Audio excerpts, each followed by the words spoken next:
masuk ke PLN, keterima, itu diantar, sempat tetangga saya juga nanyain, Hari, kamu masuk ke PLN ya? Itu habis berapa masuk ke PLN? Katanya gitu, Pak. Maksudnya 500 juta? Bukan, Bu, 500 ribu. Ah, malah 500 ribu. Iya, kan itu cuma ongkos aja bolak-balik seleksi ke sana, dikasih, diakumulasikan, itu habis 500 ribu. Sangat dengan kondisi kedua orang tua yang sangat-sangat sederhana, alhamdulillah dididik kalau jajan itu tidak selalu minta uang jajan, tetapi pengalaman dulu dikasih materi berupa, karena kedua orang tua saya sempat jualan buah-buahan sama sayur-sayuran, dikasih rambutan sama manggis, Pak. Manggis, bawa aja manggis. Kalau mau jajan dijual aja di sekolah ke teman-teman. Nanti hasil jualnya silahkan dipakai jajan. Pun waktu SMP saya sering menyempatkan membantu kedua orang tua berjualan di pasar. Karena pada saat berjualan di pasar, kedua orang tua itu start berjualan itu dari jam 3 subuh, Pak. Jam 3 subuh dengan memiliki 2 lapak di kaki 5. Jadi gantian, pada saat azan subuh, saya nungguin lapak yang satunya di pasar, orang tua melaksanakan sholat subuh. Dan pada saat setelah selesai orang tua melaksanakan sholat subuh, gantian saya yang sholat, orang tua yang jagain di lapak kaki 5-nya. Hampir dari kelas 2 sampai kelas 3 SMA, saya mengandalkan berjualan di sekolah untuk untuk membiayai SPP ataupun membeli buku LKS ataupun buku paket. Cobalah saya berjualan, pertama itu berjualan aqua ini, Pak, aqua gelas, Pak. Saya keliling di kelas, teman-teman, Neng, Aa, barangkali mau beli aquanya?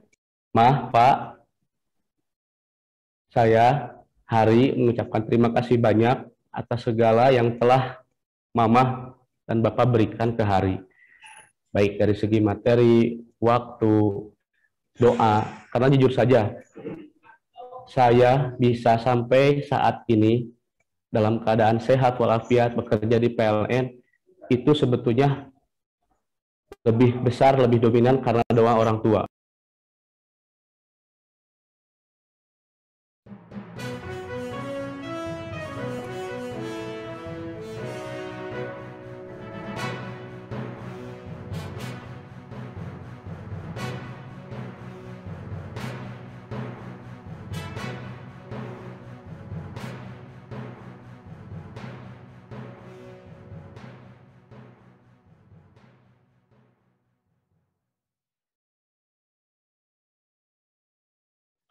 Bismillahirrahmanirrahim. Assalamualaikum warahmatullahi wabarakatuh.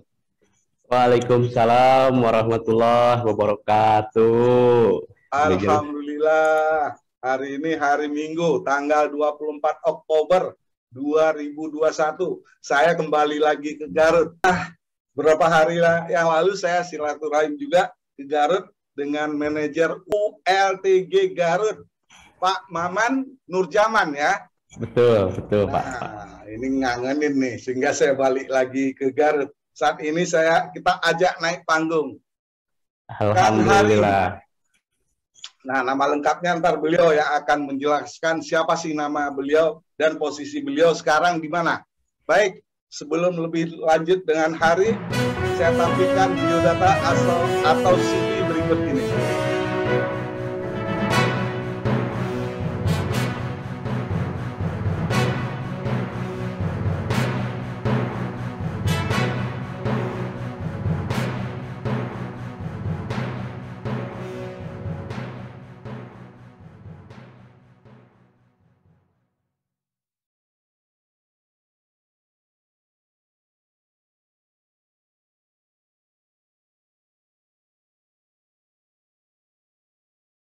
CV atau biodata dari Hari sudah kita saksikan bersama ya. Wah, saya di situ yang saya stabilo Pamempek. Ada apa di Pamempek? Ada apa ya? Baik, silakan Hari. Baik Pak Muhar, alhamdulillah, bismillahirrahmanirrahim. Assalamualaikum warahmatullahi wabarakatuh. Wilujeng siang, Kang Sadayana. Alhamdulillah, Pak Muhar, setelah sekian lama ya bagi saya merupakan suatu kebanggaan nih bisa diundang di channel YouTube-nya Pak Muhar nih. Kalau yang saya tahu sih dulu itu PLN TV-nya Pak ya, kalau di Instagram ya. Makanya kalau ada foto yang kita posting terus diposting sama PLN TV, kita dan teman-teman di WTG itu ngerasa bangga Pak bisa tembus di PLN TV. Alhamdulillah sekarang diberi kesempatan oleh Pak Muhar bisa ikut berpartisipasi di channel YouTube-nya Pak Muhar. Baik, sebelumnya mungkin perkenalkan dulu Pak, nama saya Haris Sabar Akbar, tanggal lahirnya 15 Februari tahun 89, tepatnya di Garut Pak. Jadi saya ini asli Garut Pak, Asgar, dengan ciri khasnya domba Garut, ada dodol Garut, ada jeruk Garut. Mangga barangkali nanti teman-teman atau Bapak mau main ke Garut, tinggal pilih salah satu. Tidak boleh salah tiga, harus salah satu aja Pak ya. Alhamdulillah saya lahir di Garut Pak, dan dibesarkan di Garut dari keluarga yang cukup sederhana. Alhamdulillah kedua orang tua saya seorang pedagang Pak, seorang pedagang di pasar. Dari mulai saya SD, SMP, dan SMA pun alhamdulillah masih di Garut-Garut juga Pak. Karena memang kedua orang tua saya itu untuk sekolah lebih menekankan di sekitaran lokasi yang memang dekat dengan tempat kedua orang tua saya bekerja, itu di pasar ya. Alhamdulillah juga kedua orang tua saya itu kontraktor Pak Muhar, kontraktor. Jadi maksudnya itu tiap tahun ngontrak terus Pak rumahnya Pak. Tiap tahun ngontrak terus rumahnya. Kalau sama yang pemilik rumah disuruh pindah karena memang batas waktu kontrak yang sudah habis, kedua orang tua saya nyari kontrakan yang sekitaran di dekat-dekat pasar supaya menghemat biaya transportasi baik ke pasar ataupun ke sekolah. Dan alhamdulillah saya dididik sedari kecil itu, kalau bahasa Sundanya itu Pak, hirup merih Pak. Kalau merih itu apa ya? Jadi sangat dengan kondisi kedua orang tua yang sangat-sangat sederhana, alhamdulillah dididik kalau jajan itu tidak selalu minta uang jajan, tetapi pengalaman dulu dikasih materi berupa, karena kedua orang tua saya sempat jualan buah-buahan sama sayur-sayuran, dikasih rambutan sama manggis Pak, manggis. Kalau bahasa Sundanya manggu ya, manggu. Nih bawa aja manggis, kalau mau jajan dijual aja di sekolah ke teman-teman, nanti hasil jualnya silahkan dipakai jajan. Alhamdulillah semenjak SD, karena mungkin basic kedua orang tua itu berjualan, jadi tertanam di dalam diri itu ya minimal bantu orang tua lah, nggak terlalu ngerepotin orang tua. Begitupun SMP. Mohon maaf, saya SD di Huru Panggung Pak, di Huru Panggung. SMP-nya di SMP 2 Tarogong Kidul. Begitupun waktu SMP saya sering menyempatkan membantu kedua orang tua berjualan di pasar. Karena pada saat berjualan di pasar, kedua orang tua itu start berjualan itu dari jam 3 subuh Pak. Jam 3 subuh dengan memiliki 2 lapak di kaki 5. Jadi gantian pada saat azan subuh, saya nungguin lapak yang satunya di pasar, orang tua melaksanakan sholat subuh, dan pada saat setelah selesai orang tua melaksanakan sholat subuh, gantian saya yang sholat, orang tua yang jagain di lapak kaki 5-nya. Alhamdulillah walaupun dengan kondisi yang mungkin cukup susah dan cukup berat dalam hal ekonomi, tapi orang tua mendukung sekali dalam hal pendidikan sehingga bisa melanjutkan ke sekolah SMA favorit kalau di Garut ya, SMA. Kalau dulu tuh SMA 1 Tarogong Kidul, kalau sekarang SMA 1 Garut Pak, 1 Garut. Alhamdulillah 2004 saya masuk SMA tersebut dan masuk ke kelasnya di kelas IPA, di IPA 4. Begitupun selama kurang lebih 3 tahun menjalani SMA di SMA 1, masa-masa berat, masa-masa sulit yang waktu itu saya alami. Karena kenapa? Kedua orang tua saya pada waktu itu, pas pada saya masuk kelas 2 SMA, kedua orang tua berhenti bekerja, dalam artian tidak berjualan, Pak. Karena pada waktu itu orang tua mengalami pilot atau bangkrut, sehingga usahanya tidak bisa berjalan dengan begitu baik. Hampir dari kelas 2 sampai kelas 3 SMA, saya mengandalkan berjualan di sekolah untuk untuk membiayai SPP ataupun membeli buku LKS ataupun buku paket. Alhamdulillah, walaupun kedua orang tua sempat sedikit sedih juga, kenapa sih Hari harus mau berjualan di sekolah, gitu kan? Harusnya kan memang kewajiban orang tua untuk membiayai biaya sekolah. Tapi saya coba jelaskan ke kedua orang tua saya, ke ayah, ke ibu, berikan pemahaman. Kalau nggak sekarang saya bisa melaksanakan sekolah, kapan lagi? Dan saya mengusahakan kalau memang saya bisa membantu kedua orang tua saya, walaupun harus berjualan di sekolah, ya saya coba usahakan supaya sekolah saya bisa lanjut. Dan alhamdulillah Pak Muhar dan teman-teman semua, pada waktu kelas 1 SMA sampai dengan kelas 3 SMA itu saya diberi kepercayaan sebagai ketua murid di SMA itu selama 3 tahun. Sehingga pada saat saya berjualan, itu saya tidak mengalami kendala untuk memasukkan barang dagangan ke sekolah, ke kelas. Karena perlu diketahui bersama juga, saya pas pada waktu mau memulai berjualan di sekolah itu Pak, sangat berat sekali. Hati itu sangat berat sekali untuk menjalani berjualan di sekolah. Karena kenapa? Di samping karena darah muda Pak ya, merasa gengsi lah, merasa malu lah, apalagi kan istilahnya berjualan di sekolah favorit di Garut pada waktu itu. Tapi rasa gengsi itu, rasa malu itu terkalahkan dengan rasa saya itu butuh biaya untuk sekolah. Cobalah saya berjualan, pertama itu berjualan aqua ini Pak, aqua gelas Pak. Saya keliling di kelas, teman-teman, Neng, AA barangkali mau beli aquanya. Barangkali ini kan dulu kan satu gelas aqua itu Rp500 Pak, Rp500. Dan teman-teman menyarankan pada waktu itu, Ri, coba dong jualannya jangan cuma aqua aja, katanya. Ada roti lah, ada keripik lada lah, ada keripik balado lah, gitu kan. Nah, saya coba belanja. Belanja itu saya start dari jam 4 subuh Pak. Dari jam 4 atau setengah 5 pada subuh saya belanja ke pasar. Setengah 6, jam 6, saya masukin barang dagangan itu ke sekolah pada saat jam 6 atau jam setengah 6 pagi ke sekolah. Karena pada waktu itu saya memegang kunci ruangan kelas Pak, karena kan saya sebagai KM pegang kunci ruangan kelas. Saya simpanlah makanannya di di ruang kelas itu, di ruang kelas. Setelah itu saya pulang ke rumah, mandi.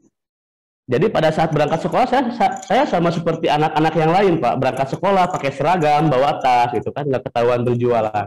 Ternyata pas pada saat di kelas udah ada 3 lapak dus tempat saya berjualan. Tapi memang jualan saya pada waktu itu tidak mengganggu teman-teman sedang melaksanakan sekolah. Sehingga pada saat istirahat saja atau pada saat pulang, teman-teman ngambil aja makanan. Nanti sistemnya yang ngambil berapa, sistem apa ya namanya, kepercayaan Pak ya, atau warung kejujuran lah, teman-teman habis berapa, semuanya serba 500. Mau momogi, mau snack, mau keripik lada, keripik balado, roti, mau aqua, itu semuanya serba 500. Alhamdulillah dari perjuangan itu Pak selama kurang lebih 2 tahun, alhamdulillah sedikit-sedikitnya saya bisa membantu orang tua sehingga saya bisa sampai lulus sekolah SMA di SMA 1 Tarogong Kidul. Dan memang perjuangan berat itu saya harus benar-benar mengorbankan kesukaan saya untuk berorganisasi. Karena pada waktu itu kelas 2 saya sempat dikasih kepercayaan sebagai Pradana Putra Pak ya, Pradana Putra di Badan Pangkalan Pramuka di SMA. Tapi karena saya lebih membutuhkan, lebih memerlukan dalam hal membiayai sekolah, sehingga saya harus melepaskan kepercayaan teman-teman sebagai ketua pramuka di SMA. Dan alhamdulillah, sehingga pada saat SMA kelas 3 semester 2, saya sebetulnya lagi iseng-iseng aja Pak, pulang ke rumah, dan ternyata ada tetangga di rumah orang tua, yang memang kerja di Indonesia Power, Pak, Indonesia Power Kamojang. Nanya ke saya iseng-iseng, Har, kamu tinggi badan berapa katanya? Kata saya teh, tumben kok tetangga nanya-nanya tinggi badan ya, kata saya teh. Nanya-nanya tinggi badan ya, 165 Pak. Ya udah nih, ada ini katanya, ada lowongan kerja, dikasih selebaran gitulah pada waktu tahun 2007 dulu. Masih belum zaman-zamannya internet Pak ya, kalau dulu dikasih selebaran. Ya udah Pak, saya coba lihat aja dulu, barangkali ini masuk. Saya berpikirnya kerja di PLN itu apa sih, dari anak SMA Pak ya? Dari anak SMA kerja di PLN, apakah hanya sebagai helper atau tenaga kontrak? Walau alam ya, saya nggak berpikiran jauh sampai ke titik ini. Pada waktu itu saya ingin mendaftarkan di PLN. Saya bikinlah apa namanya untuk keperluan administrasi, dari mulai riwayat hidup dan lain sebagainya sampai nilai rapor. Saya coba iseng-iseng bikin, karena memang tujuan saya itu dulu pengennya sih, hati kecil saya Pak ya, walaupun dengan kemampuan saya yang seadanya, hati kecil itu pengennya masuk ke ITB Pak. Pengen ke ITB, kalau nggak ke Unpad atau minimal ke UPI. Sehingga setelah lamaran itu saya coba kirimkan, tapi tetap paralel saya ikut coba SPMB kalau zaman dulu ya, 2007 SPMB, iseng-iseng pilih yang IPC Pak, yang bisa ngambil IPA sama IPS juga. Saya pilihan pertama itu Teknik Industri ITB, sangat apa ya, memiliki rasa keinginan yang cukup tinggi juga ya, walaupun dengan keadaan yang seperti ini Pak. Terus di Unpadnya juga sama, mengambil kalau tidak salah dulu itu manajemen kalau nggak salah. Terus di UPI juga sama. Tetapi takdir berkata lain Pak, takdir berkata lain. Setelah saya mengikuti beberapa tahap, kalau tidak salah 6 seleksi penerimaan atau 6 seleksi, dari mulai administrasi, terus tes akademik, tes fisik, terus kesehatan, psikotes, sampai dengan wawancara. Ternyata jadwal pada saat apa namanya kegiatan SPMB itu bentrok dengan jadwal saya wawancara di Bogor Pak, di Bogor. Disitulah saya timbul rasa apa namanya ya, mana nih yang harus saya pilih Pak Muhar? Mana sih yang harus saya pilih? Apakah saya tetap melanjutkan ke PLN wawancara?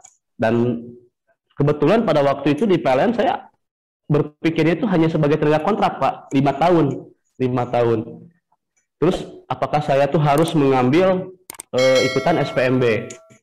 Sehingga sebelum memilih salah satu, saya coba dengan orang tua ngobrol, Mah Pak, hari untuk besok ada pelaksanaan SPMB, tetapi bentrok dengan wawancara di PLN. Apa kira-kira apa yang harus hari pilih gitu kan? Sementara kalaupun nanti ngambil SPMB, terus lulus seleksi, yang namanya kuliah kan biaya kuliah nggak sedikit Pak Muhar, nggak sedikit. Terus takutnya juga nanti pas pada saat kuliah gara-gara biaya, nggak ada biaya, jadi malah terputus tengah jalan. Tapi kalau ini wawancara di PLN, walaupun mungkin tidak menjanjikan ya pada saat itu, saya berpikirnya tidak menjanjikan karena memang berpikirnya di PLN itu sebagai tenaga kontrak. Tapi ini tinggal satu tahap lagi sebagai apa namanya ikutan tes wawancara.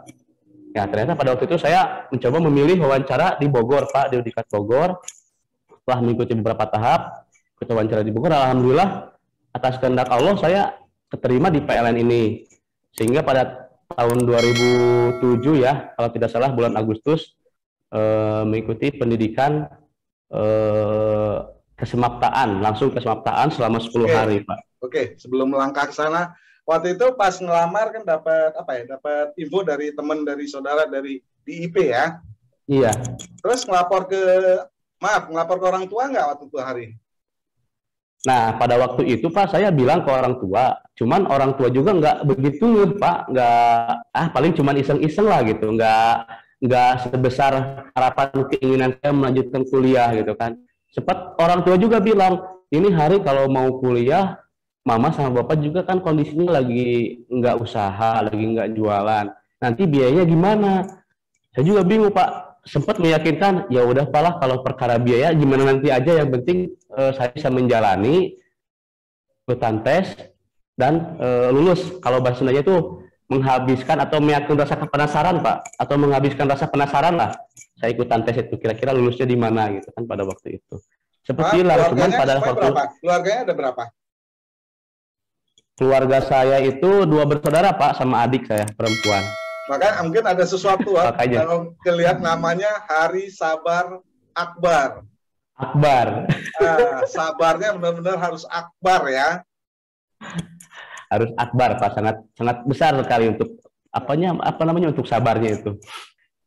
Maaf, jika ada orang tua di depan ini, Hari mau mengatakan apa buat orang tua? Maaf Pak,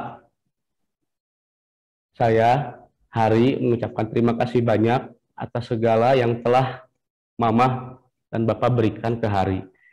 Baik dari segi materi, waktu, doa.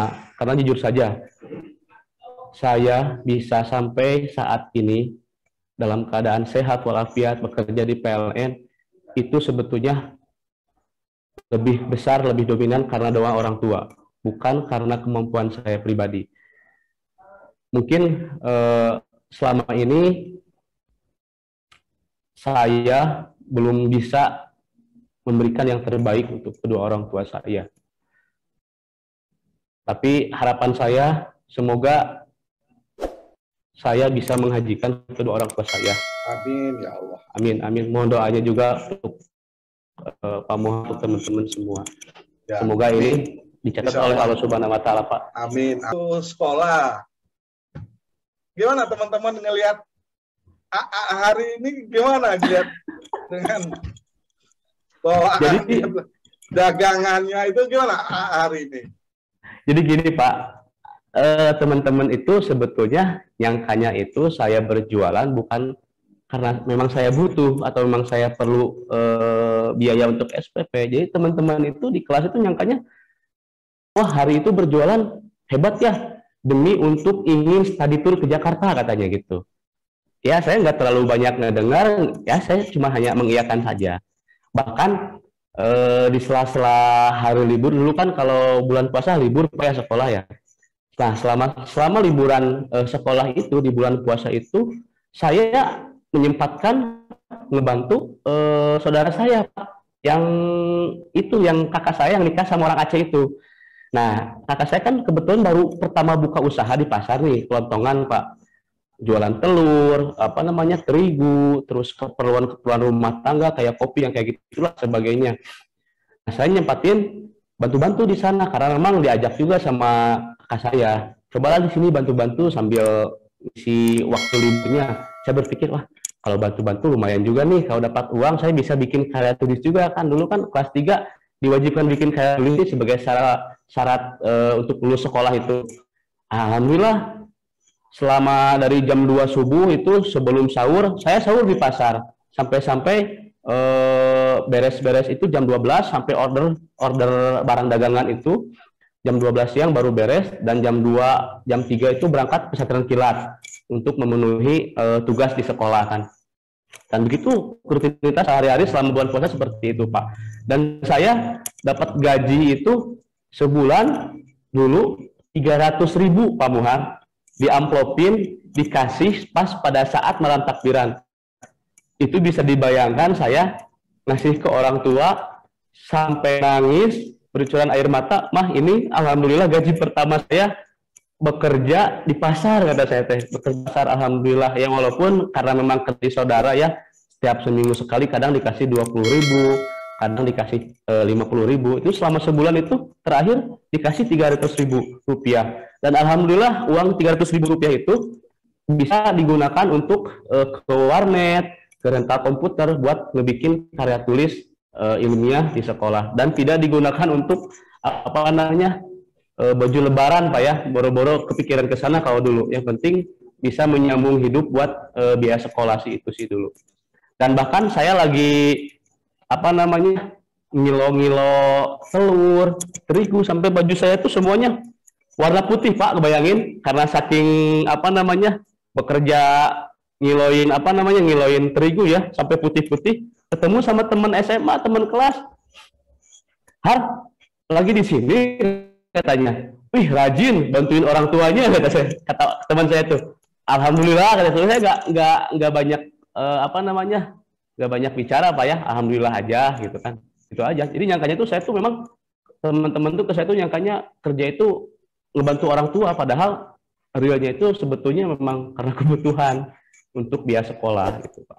Oke, baik. Terus masa-masa itu ya SMA ya, bermainnya kapan ini? Hari ini. Nah, Yang lain teman-teman mungkin dihabiskan nggak waktu bermain juga ya. Terus hari ini bermainnya iya. kapan ini? Nah, alhamdulillah Pak, bahkan pada saat apa namanya main saya itu, saya lebih disalurkan ke ini Pak, organisasi. Memang karena apa ya, bukannya saya money oriented Pak, tetapi gini Pak Muhar, saya harus bisa bermain, tetapi harus bisa menghasilkan. Dalam artian hasilnya itu bisa dipakai buat saya sekolah. Walaupun saya kelas 2 mengundurkan diri sebagai ketua pramuka di SMA karena hal lain sebagainya, dan teman-teman juga pada waktu itu nggak terlalu begitu paham terkait kondisi saya yang sebenarnya seperti apa.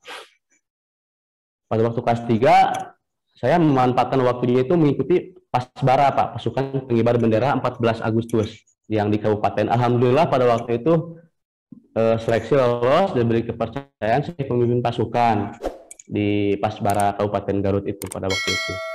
Ikut karantina di di asrama, dan alhamdulillah menghasilkan uang Pak, walaupun nggak banyak, dan uang tersebut alhamdulillah saya juga buat nambah bayar SPP, beli buku, kayak gitu-gitu sih Pak. Main saya itu lebih ke hal-hal seperti itu aja sih. Kalau pada waktu SMA ya, karena kalau kita pengen main kan nggak perlu uang sedikit Pak, itu pasti perlu uang banyak kan kalau mau main-main gitu.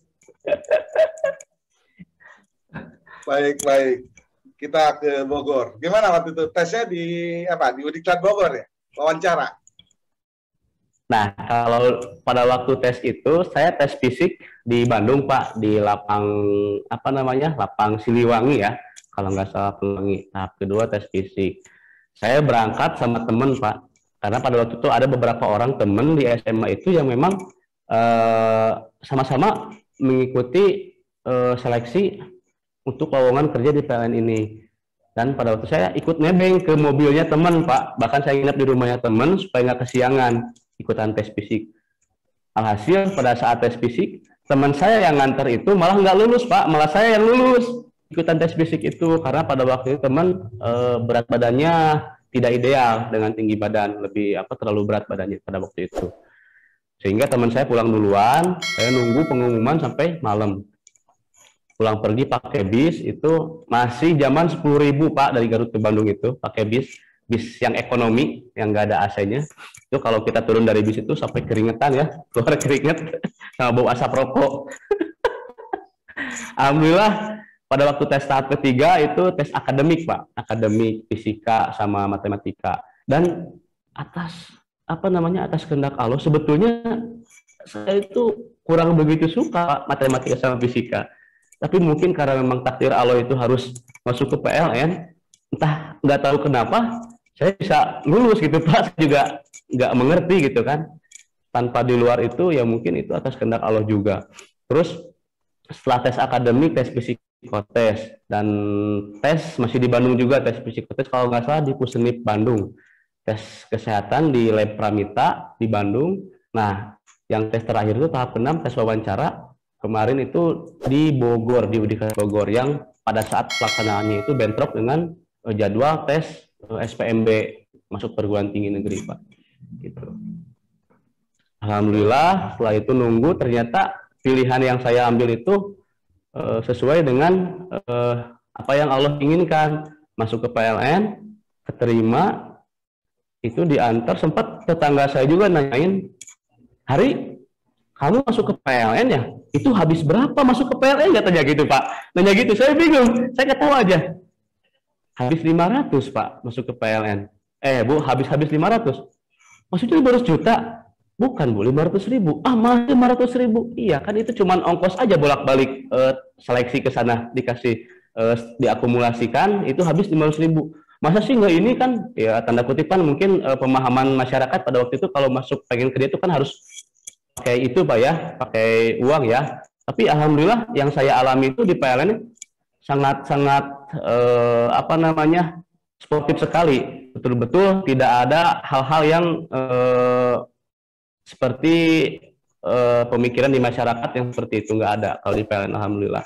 Uangnya dari mana tuh 500.000 hari?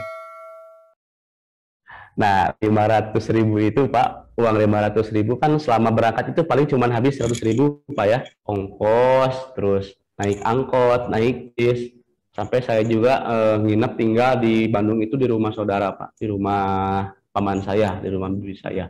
Yang saya salut itu alhamdulillah paman saya pada waktu itu sempat saya ingat pada waktu mau tes akademik tuh bibi saya habis lahiran Pak, habis lahiran, dan paman saya pada saat itu harus nganter saya ke lokasi tes, dan alhamdulillah ya Allah, ternyata paman saya itu nganterin saya ke lokasi tes, padahal lihat kondisi keluarga pada saat itu sedang kondisi lahiran. Dan memang uang 500.000 itu nggak didapat dari orang tua Pak, karena memang saya ke Bandung itu bermodalkan 50.000, asal punya buat ongkos aja, ongkos naik bis, ongkos naik angkot. Pada saat saya nginep di rumah bibi dan paman saya itu pulang saya dikasih 50.000 Pak. Saking baiknya itu paman sama bibi saya kasih uang buat apa 50.000, katanya buat bekal pulang ke Garut katanya gitu. Dan memang pada saat yang paling berat itu memang pada saat saya ke Bogor Pak. Ke Bogor itu betul-betul saya kan dari Garut belum pernah, jarang banget keluar kota Pak. Jarang banget keluar kota pakai umum. Ditemenin sama bapak ke sana, berangkat subuh-subuh gitu kan. Sampai tiduran di musolanya ini, apa musolanya Udikat Bogor Pak, ada kalau nggak salah ya. Musolanya dulu tuh, musolanya masih kecil dulu. Nginep di sana gitu kan. Dianterin sama bapak gitu kan. Kondisi pakai baju putih. Tapi alhamdulillah itu perjuangan yang memang semoga jadi apa ya, jadi pelajaran juga buat teman-teman semua, mungkin buat nanti anak-anak saya juga Pak, bahwa hidup itu perlu perjuangan dan pengorbanan, kecil apapun itu, perjuangan dan pengorbanan. Oh, berarti waktu itu Bapak yang antar ke Bogor ya? Ke Bogor Pak, pakai bis saya, pakai bis dulu. Terus berapa lama di Bogor waktu itu? Di Bogor itu cuman sehari semalam Pak, cuman sehari semalam, karena kalau mau berlama-lama juga kan kita harus ada ongkos juga. Baik, setelah itu tes kapan? Pengumumannya berapa lama kemudian? Pengumuman dari kalau tidak salah, pengumumannya itu 2 minggu kalau tidak salah Pak, 2 minggu. Itu lewat mana? Pengumumannya lewat web Pak, lewat web PLN P3B Jawa Bali.co.id. Saya masih ingat dulu itu Pak webnya. Ya, waktu itu kita udah punya website P3B Jawa Bali dan udah punya alamat email sendiri kita waktu itu. Iya. Itulah bagian teknologi informasi di P3B waktu itu, Masya Allah, emang luar biasa waktu itu. Betul Pak. Oh, jadi di websitenya ya. Jadi kapan di warnet? Iya. Lihatnya di warnet. Bukan di HP kan ngeliatnya. Di warnet Pak. Bukan di HP ya. Oh, handphone. Dulu saya belum punya handphone malah Pak. Saya ada handphone itu di rumah itu cuma satu, betul-betul handphone yang apa ya? Yang cuma bisa buat nelpon sama SMS doang Pak. Itu satu cuma di keluarga. Jadi pada saat saya ke Bandung berangkat tes, handphone yang punya keluarga itu saya bawa Pak. Jadi kalau ada apa-apa saya nanti nelpon ke tetangga gitu kan Pak. Baik. Alhamdulillah. Setelah 2 minggu setelah itu apa lagi? Setelah wawancara apa lagi? Pengumuman gitu ya? Betul, pengumuman. Tes kesemaktaan dulu kan 10 hari di Secapapori. Setelah itu pulang ke Bogor. Kesemaktaan dulu ya setelah wawancara itu ya. Di mana tuh? Kesemaktaan di Bogor? Di Secapapori Sukabumi Pak. 10 hari. Sukabumi ya. Berarti di sana udah biasa dong. Bangun subuh, sebelum subuh udah biasa ya? Udah biasa Pak, cuman yang nggak biasanya tuh bangun tidur harus push up, sebelum tidur harus push up, sebelum makan harus lari, itu yang belum biasa. 10 hari waktu itu? 10 hari Pak. 10 hari ya. Terus apa yang didapat dari 10 hari itu bagi hari apa? Apa yang didapat itu Pak, kedisiplinan Pak ya, disiplin waktu, disiplin sikap. Kita betul-betul eh, waktu itu sangat berharga, dan memang bangun tidur itu sebelum subuh Pak, sebelum subuh itu harus sudah bangun, terus melaksanakan apa namanya berbaris, apel, dan berangkat bareng-bareng ke masjid untuk melaksanakan sholat subuh.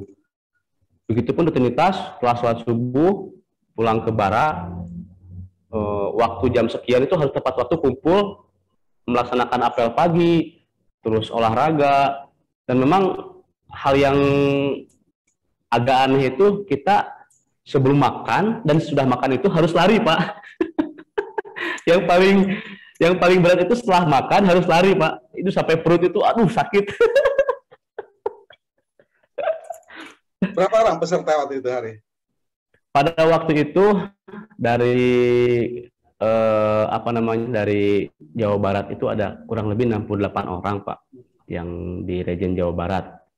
Karena memang sebagian ada yang ke Semarang katanya kalau nggak salah. Terus digabung sama yang RJKB Pak dulu Pak. Region Jakarta Banten dari itu ada region itu ya, dari region ya, region ya, Jakarta Banten, region Jawa Barat, region Jawa Tengah dan DIY, dan region Jawa Timur dan Bali ya. DIY. Jawa Timur dan Bali betul Pak. Bahkan teman-teman zaman saya waktu itu saya hafal. Humasnya Pak ya, humasnya ya. Apa saya. Oke, baik. Mataan kemana lagi hari?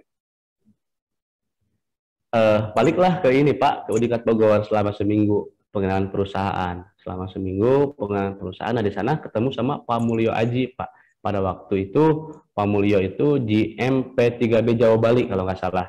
Beliau GM P3B Jawa Bali ya. P3B Jawa Bali ya, dalam pengenalan perusahaan Pak Mulyo Aji. Dan setelah pengenalan perusahaan selama seminggu baru diberangkatkan ke Jakarta Pak, ke STTPLN pendidikan D1 dipadatin selama 2,5 bulan Pak.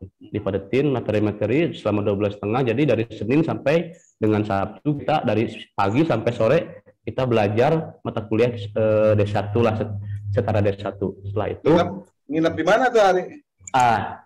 Dulu di Jakarta kan alhamdulillah Pak dikasih uang saku Pak ya. Dapat 7,5 Pak zaman dulu. Anak sekolahan yang dulu kerja keras cuma dapat 300.000 Pak gaji, di pasar kerja dapat uang saku dapat 7,5 Pak. Aduh alhamdulillah saya kayak dapat uang banyak gitu Pak. Nah dari uang saku itu dipakailah ngontrak Pak 200.000 di Jakarta, di ini ya apa Duri Kosambi Pak ya, di Duri Kosambi. Oke, ngontrak 250.000 dari uang saku. Oh ya, sekarang udah berubah ke ITPLN ya. STTPLN iya, sekarang menjadi ITPLN ya. ITPLN ya. Ya. Selesailah di situ. Terus selesai dari D1 itu kemana lagi hari? Nah, kan pendidikan di Bogor Pak. Di Bogor sebagai pendidikan apa namanya kejuruannya ya, kejuruannya operation maintenance. Karena memang dulu itu diproyeksikan untuk operator dan pemeliharaan itu selama kurang lebih 4 bulan Pak. 4 bulan dulu kalau tidak salah asmen pengajar atau apa ya Pak Anton Surato kalau dulu kalau nggak salah. Ya. Pak Anton Surato, masih Pak Anton Surato yang bimbing kita selama di Bogor. Setelah 4 bulan itu barulah Februari, saya ingat waktu itu Februari disebar Pak, disebar ke tiap unit yang ada di region Jawa Barat. Saya awalnya nggak kepikiran dan nggak tahu kalau di Garut itu ada Garuda Induk Pak. Saya nggak tahu dulu itu kalau di Garut ada Garuda Induk. Cuman karena memang basic pendidikan di Bogor itu kita kalau kunjungan itu kan ke GI Ciawi ya, ke GI Bogor Baru, ke GITED Cibinong kalau nggak salah. Jadi saya pemikiran tuh mungkin saya tuh kerja di seputaran Jakarta, Tangerang atau Bogor ya. Dan ternyata pada saat itu dibawa ke Bandung, ke yang di Jalan Supratman itu Pak, kantor region dulu. Dibagikanlah, ternyata saya kebagian di UPT Garut Pak, OJT itu, on job training itu. Saya apa namanya, alhamdulillah, tetapi emang di Garut ada ini ya, ada GI, kata saya sempat berpikir gitu. OJT lah 6 bulan di Garut, dan ternyata selama OJT di Garut itu, saya enggak di Garutnya Pak, tapi 2 bulan di Sumatera, GI Sumatera itu yang ada kebun teh banyak tuh Pak, yang sebelum ke Pamengpok itu kan melipir sedikit itu ke GI Sumatera itu. selama 2 bulan juga di GI Banjar, karena memang pada waktu itu UPT Garut lokasi kerjanya itu luas juga, Sepriangan dari Pangandaran sampai ke Garut, Pamengpek juga pada waktu itu. Nah, ternyata pada 2018 bulan Agustus SK saya di Pamengpek, Pak. Padahal saya itu orang Garut yang sama sekali belum pernah ke Pamengpek, Pak. Untuk ngebayangin kerja di Pamengpek itu juga saya nggak kebayang. Ternyata pada saat itu memang ada senior saya yang pensiun dan juga ada yang mutasi pindah ke pemeliharaan di UPT. Jadi anak-anak baru seperti saya itu ditugaskanlah, diberi SK melaksanakan tugas di Pamengpek. Dan hasil dari 2018 itu, Pak, dari zamannya UPT Garut, P3B Jawa Bali, sampai ke perubahan ke UIT JBT, sampai 2016, kalau tidak salah saya masih di Pamengpek, Pak. Itu 8 tahun, Pak, di Pamengpek. Oke, saya tahu Pamengpek. Mungkin ada teman-teman yang belum tahu lokasinya di mana di Pamengpek. Untuk mencapai ke Pamengpek, lewat mana kita? Nah, kalau Pak Muhad dari Jakarta nih, Pak, ya, dari Jakarta ini otomatis Bapak harus ke Bandung dulu nih, via tol ya, ke Bandung. Dari Bandung itu mau nggak mau harus ke Garut dulu, Pak. Ke Kota Dodo dulu mampir, beli oleh-oleh, beli cemilan, karena memang perjalanan dari Garut itu ke Pamengpek pakai mobil itu kurang lebih 3 jam, Pak. 3 jam dengan jalan yang berliku-liku, Pak. Liku-liku indah. Wah, Masya Allah. Jalannya itu kalau teman-teman yang baru pertama kali ke Pamengpek pakai mobil, itu alhasil 90% orang yang baru pertama kali ke Pamengpek itu dengan jalan yang berliku-liku pasti akan merasakan muntah di jalan, Pak, atau mabok di jalan. Gitu. Jadi memang fisik harus betul-betul disiapkan kalau perjalanan ke Pamengpek. Ibaratnya itu dari Garut itu, Pak, naik gunung, turun gunung. Jadi dari Garut itu 1 jam ke Cikajang naik gunung, melewati pemandangan kebun teh. Nah, dari Cikajang kita turun gunung, melewati kebun teh dan hutan-hutan. Nah, ada namanya Gunung Gelap, kalau nggak salah, Gunung Gelap, dan nanti baru bisa ke Pamengpek di pinggiran pantai selatan, Garut Selatan. Ya, fisik kan nggak masalah. Tadi di keselamatan kan udah dilatih. Berarti hari nggak mual-mual waktu itu kan, ke Pamengpeknya pertama kali ya? Alhamdulillah, pertama kali sedikit pusing, Pak, tapi nggak sampai mual. Saya selama 8 tahun itu dinas pakai motor terus, Pak, bolak-balik. Padahal masih satu kabupaten. Dari mana ke mana? Kabupaten Garut. Dari rumah ke lokasi kerja tuh ke GI itu perjalanan 3 jam, Pak, atau 2,5 jam lah kalau kita nggak istirahat pakai motor itu. Padahal masih satu kabupaten, tapi perjalanan bisa lebih dari 2,5 jam untuk kerja di Pamengpek itu. Oh, waktu saya ke GI Pamengpek nggak ketemu kita ya? Bapak ke Pamengpek berarti tahun berapa, Pak, kira-kira? Ya, sebelum hari ke Pamengpek berarti. Wah, berarti nggak ketemu, Pak. Saya berarti masih SMA kayaknya, Pak. Dulu GM-nya siapa, Pak, dulu, Pak, GM-nya? Pak Mulyo Aji. Iya. Pak Mulyo Aji, saya di Bogor, Pak Mulyo Aji. Justru saya pas waktu SK pengangkatan saya itu, Pak, yang tanda tangan itu Pak Nur Pamuji, udah Pak Nur Pamuji GM-nya. Oh, udah berubah ya GM-nya ya? Iya, udah berubah. Oh, pantesan kita nggak jumpa. Makanya ke GI Pamengpek duluan saya pada hari. Coba kalau ada saya, Pak. Gak ada podcast, gak ada podcast waktu itu kan? Oh iya, karena udah pernah ketemu, Pak, ya. Makanya saya nggak, Masya Allah, GI Pamengpek itu di mana? Saya pikir waktu itu kan? Itu memang GI ujung, Pak, GI ujung terpencil lah. Orang itu ya dulu kita teman-teman itu ngerasa kalau ditugaskan di Pamengpek itu ngerasa jadi orang terbuang, Pak. Padahal sebetulnya gimana kitanya, Pak? Gimana kitanya? Bisa dikatakan orang terbuang kalau memang kita dalam diri kita itu tidak mau bekerja sungguh dan memang nggak mau berubah, Pak. Tapi kalau memang kitanya kerja sungguh-sungguh, kerja ikhlas istilahnya, kerja untuk PLN ini, dan kita mau berubah dalam artian kita nggak mau stagnan di Pamengpeuk aja, insya Allah manajemen pun nggak tutup mata Pak. Manajemen pun nggak tutup mata dan pasti ngelihat kinerja kita seperti apa gitu. Dan perjuangan saya selama 8 tahun di Pamengpeuk itu Pak cukup susah juga kalau mau keluar dari Pamengpeuk itu Pak. Terus masa di Pamengpeuk gimana ceritanya itu? Kenalannya di mana itu? Tahu-tahu udah merit aja itu. Justru saya di Pamengpeuk itu 2008 masih belum zaman medsos seperti sekarang Pak ya. Medsos itu paling hanya baru dulu tuh Friendster kalau nggak salah ya. Friendster yang kita kalau ngechat itu dibalasnya wah minggu kapan gitu kan. Terus ada Facebook, kesini ada Facebook. Alhamdulillah ternyata teman SMA saya itu Pak satu kampus sama istri di UPI. Dia ngambil pendidikan akuntansi dan dikenakanlah saya dengan istri saya, Pak dulu ya, calon istri Pak ya. Dikenakanlah, nah alhamdulillah bisa ada komunikasi dan memang pada waktu itu saya sempat kuliah juga di Bandung Pak.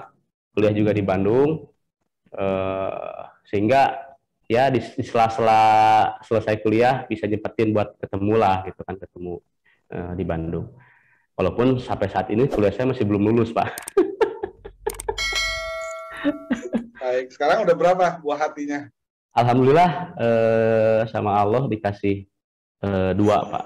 2 udah sejodoh. Yang paling besar itu usia 6 tahun setengah, yang paling kecil usia 3 tahun setengah perempuan. Jadi yang pertama laki-laki, yang kedua perempuan. Pasang ya. Terus waktu ngelamar waktu itu kasih tahu bahwa saya udah nunjukin SK pegawai PLN gitu.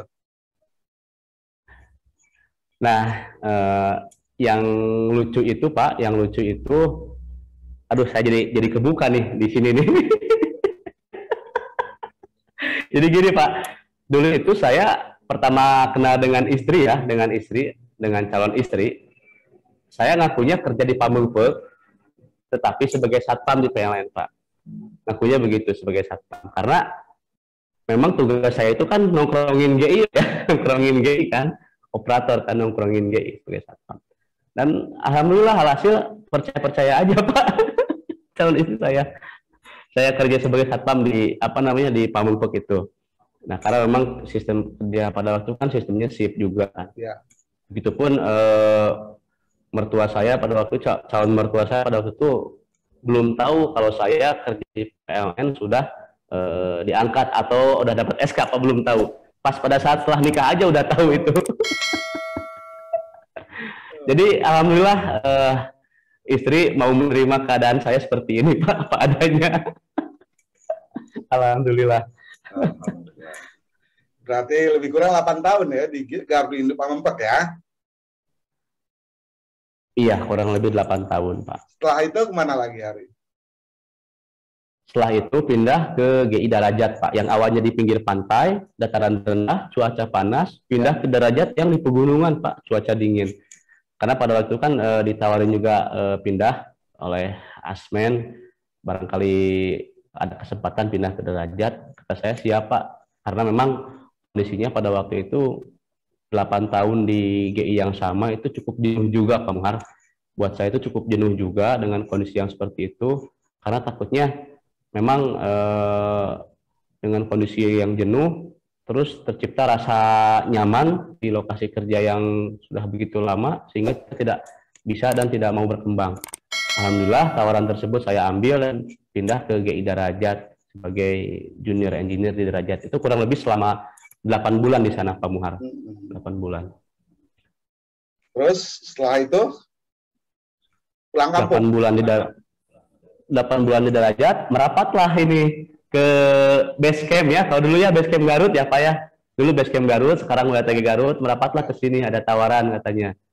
Gimana mau nggak ngelola ini jaringan transmisi di Garut katanya. Karena memang pada waktu itu di Darajat saya mencoba aktif Pak, aktif di sosial, di lingkungan kayak pengukuran pentanahan, ke tower-tower gitu. Karena memang pada waktu itu saya paling seneng banget jalan-jalan ke tower Pak. Refreshing juga. obat jenuh di GI juga.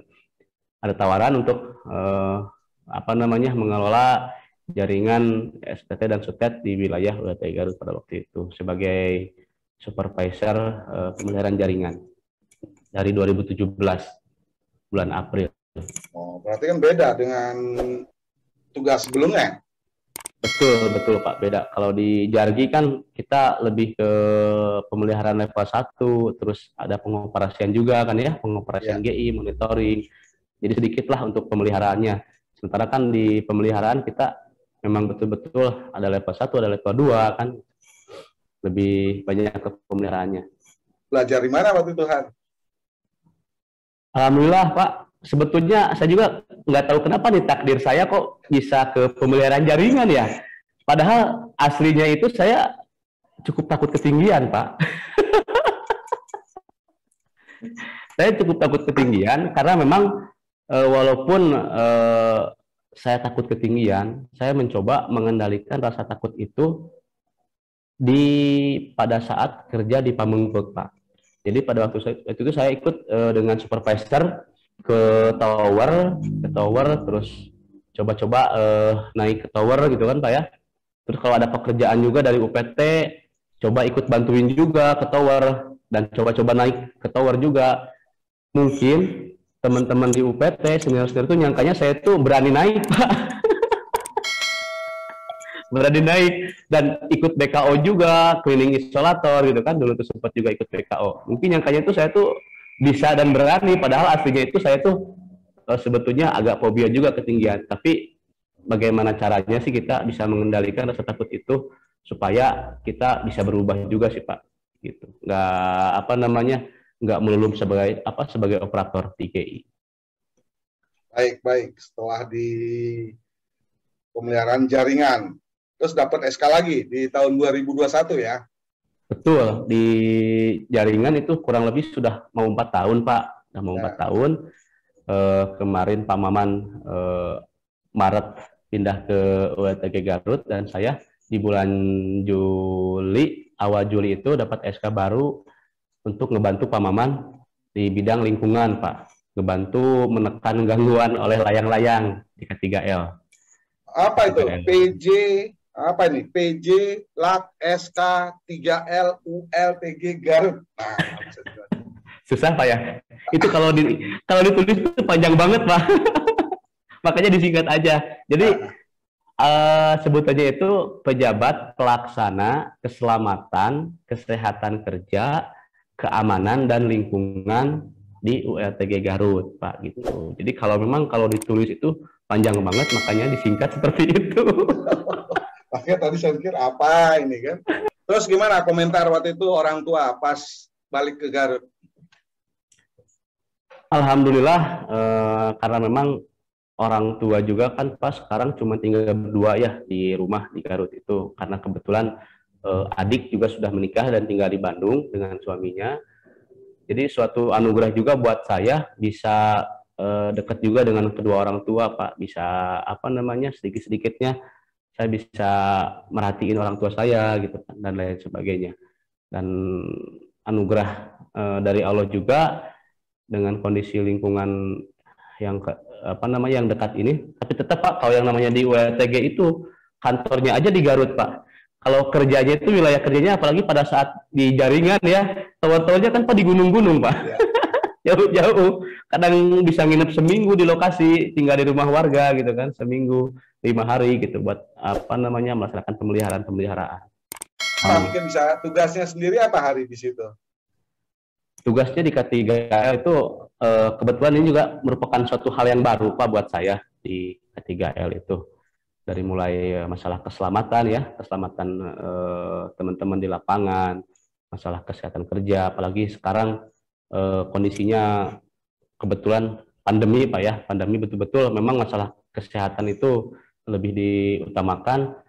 Seperti apa ya, saya juga nggak kebayang nih bisa ngurusin vaksin Pak. Ngajakin teman buat vaksin juga kan, buat melaksanakan vaksin juga, terus masalah keamanan juga, keamanan lingkungan, baik di lingkungan kantor, garda induk, ataupun tower juga. Terus yang paling penting itu yang menurut saya paling cukup berat di Garut ini masalah lingkungan, Pak. Karena kenapa?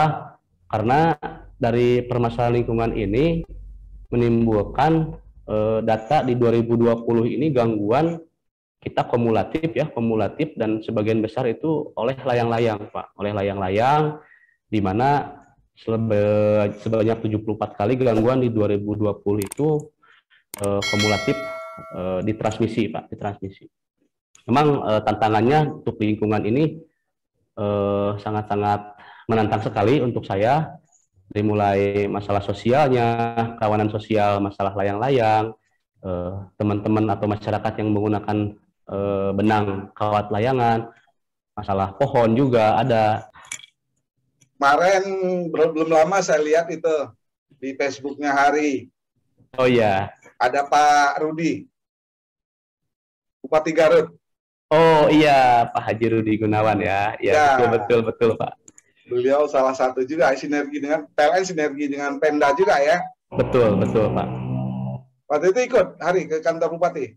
Alhamdulillah pada waktu itu ikut juga Pak, saya bersama Pak Maman ya, Pak Maman Nurjaman selaku MUPT Garut, bersama Pak Ahmad Susilo juga selaku MUPT Cirebon, dan bersama teman-teman dari distribusi juga, didukung juga dari teman-teman distribusi, bersama Pak Nugroho ya, Pak Nugroho MUP3-nya, dan embak jaringannya juga ada Pak Dani juga. Kita ke sana bersama-sama ngebahas dan koordinasi terkait solusi apa yang akan diambil dan langkah-langkah apa yang diambil untuk menekan atau kalau sampai menghilangkan sepertinya cukup susah juga ya, karena memang layang-layang itu di Garut Pak, di samping merupakan suatu budaya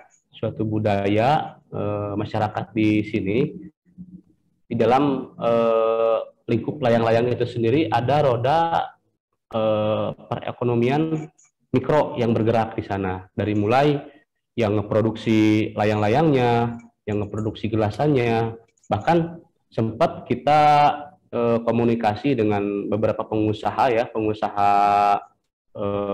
rumahan di sana yang memproduksi terkait gelasan itu, mereka bisa sampai go internasional Pak, sampai ekspor ke Pakistan untuk gelasan layang-layangnya.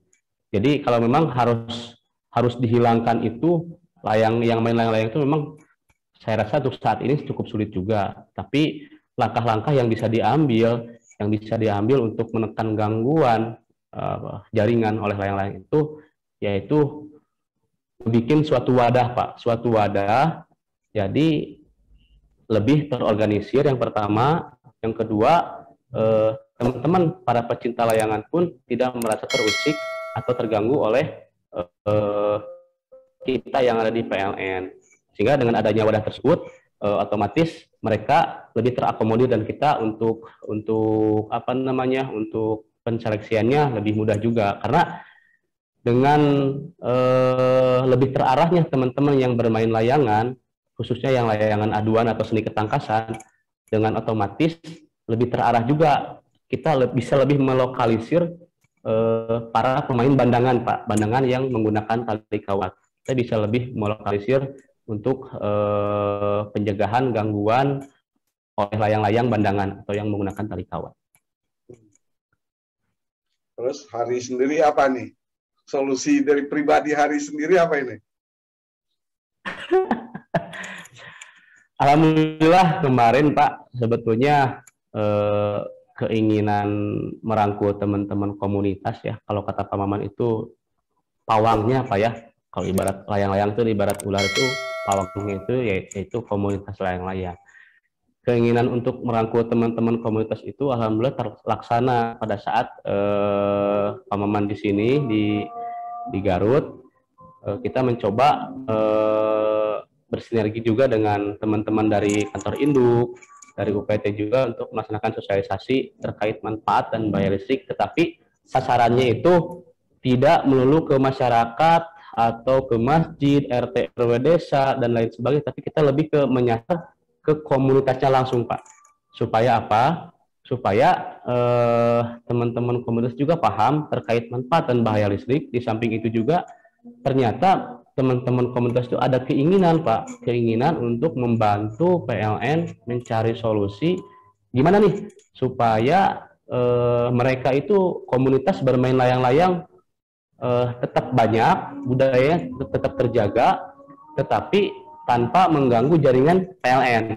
Nah, bergerak dari situlah setelah sosialisasi, tindak lanjutnya kita melaksanakan audiensi bersama teman-teman komunitas layangan Garut atau pelangi Garut ya, pelangi Garut. Ternyata memang teman-teman pelangi itu atau komunitas layangan itu sangat antusiasme sekali untuk membantu PLN untuk sama-sama menjaga jaringan listrik supaya tidak terganggu, supaya pasokan listrik ke masyarakat juga tidak terganggu. Di samping itu juga mereka ada manfaat tersendiri sehingga roda perekonomian terkait layang-layang tidak musnah, sehingga budayanya juga bisa berjalan dan perekonomian masyarakat juga tetap bisa bergerak. Itu sih. Dan alhamdulillah tindak lanjutnya kita melaksanakan sama-sama melaksanakan survei ke tiap lokasi atau lapak ya. Kalau mereka teman-teman komunitas menyebutnya lapak bermain layang-layang, lokasi di mana mereka tempat bermain layang-layang. Dan di lapangan itu alhamdulillah kita sama-sama sepakat bahwa lapak tersebut bisa digunakan asalkan yang pertama tidak dekat jaringan listrik. Yang kedua, lapak tersebut boleh digunakan tetapi melihat arah angin, jangan sampai arah angin mengarah ke penghantar atau sutet. Itu. Yang ketiga, catatannya lapak ini dibuka walaupun arah angin menjauh ke sutet atau menjauh dari sutet, tetap kita minta tolong teman-teman pelangi atau komunitas di tiap grup itu ada tim relawan untuk melokalisir titik jatuhnya layang-layang. Karena pengalaman di titik jatuh tersebut, layang-layang tersebut, di titik lepas layang-layang tersebut itu pasti ada 1-2 orang yang iseng-iseng ngebandang, Pak.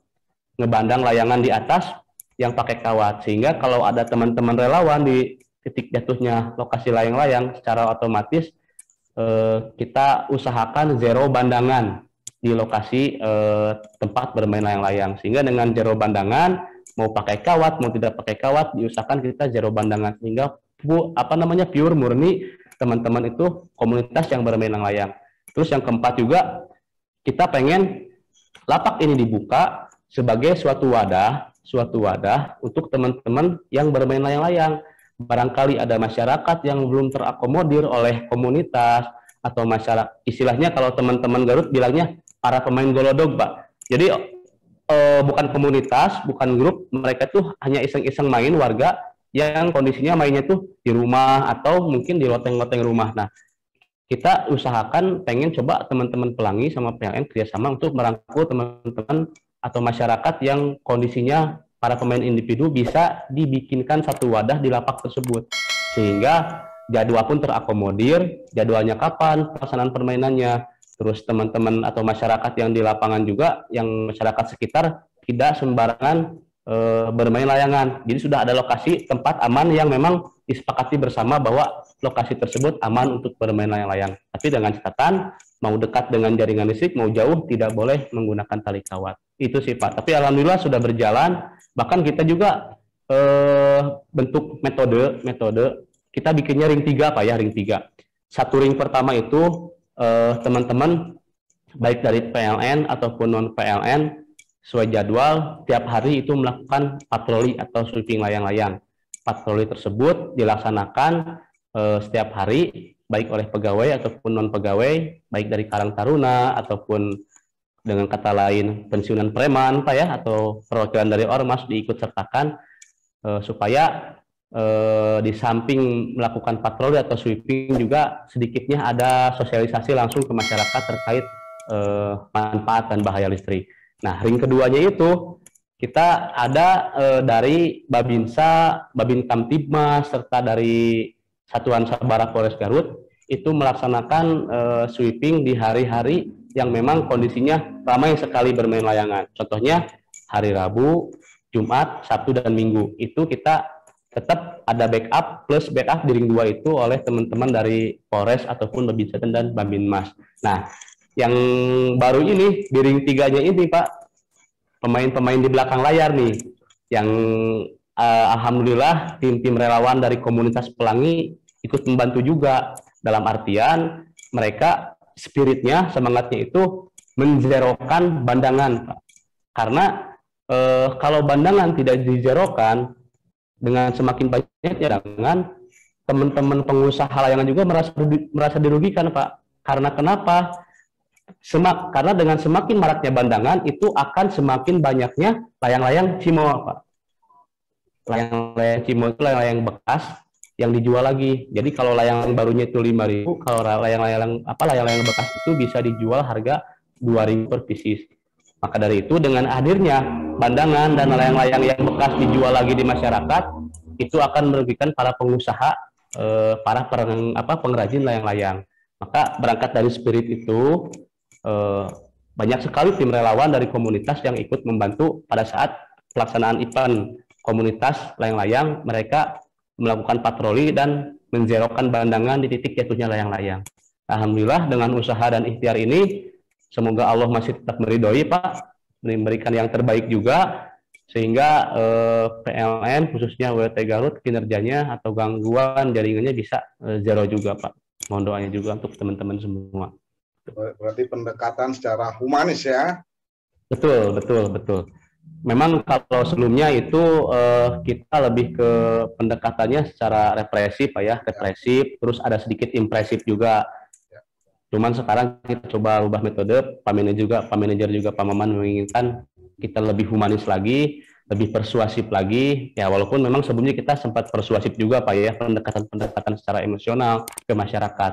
Tapi kita lebih humanis lagi, lebih persuasif. Yang awalnya show force, kita dari aparat memperlihatkan nih PLN itu ingin menjaga jaringan, bekerja sama dengan aparat. Tapi kita sekarang lebih humanis. Bagaimana caranya masyarakat bisa membantu juga PLN, tetapi masyarakat bisa paham dan mengerti bahwa memang listrik itu dibutuhkan oleh seluruh masyarakat, gitu, Pak.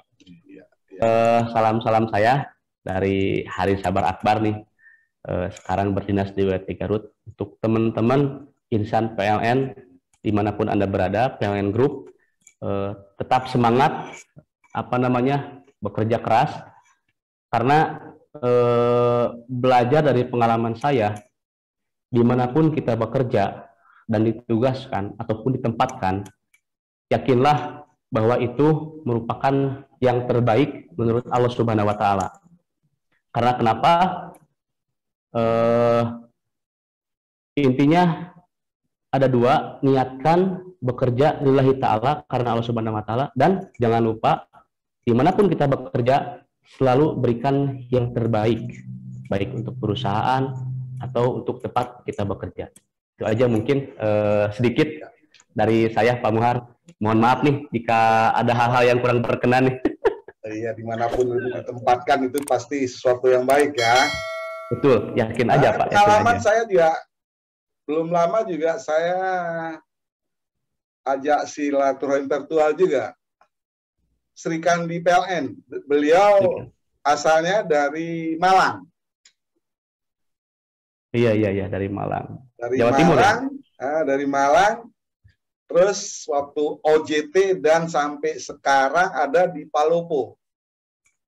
Palopo. Nah, di mana Palopo? Palopo saya belum pernah, Pak. Nah, itu masuk di Sulawesi sana. Sulawesi ya?